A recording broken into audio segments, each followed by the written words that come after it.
Inside every cell of your body lies a powerful instruction manual. This manual decides your eye color, your height, and even how your body fights disease. This manual is called DNA, but DNA itself cannot do the work. So how does this information become the proteins that keep you alive? DNA is made of 4 chemical letters, A, T, G, and C. These letters form genes, instructions for making proteins. Each gene is a recipe, written in a chemical language. But proteins are made in the cytoplasm, not inside the nucleus.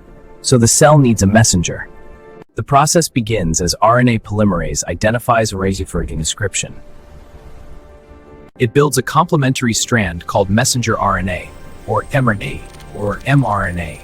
Instead of T, RNA uses the base U, uracil. The genetic message is now copied. The introns are removed from the growing mRNA, and exons are ligated. Now, the mRNA is ready to leave the nucleus. The processed mRNA exits through nuclear pores, carrying the genetic instructions to the protein factories of the cell. The process is called translation. Ribosome binding to mRNA, tRNA molecules bringing amino acids, followed by peptide bond formation linking the amino acids into a growing chain. Each codon specifies an amino acid. Transfer RNA brings the correct amino acid to the ribosome. The amino acid chain is not finished yet.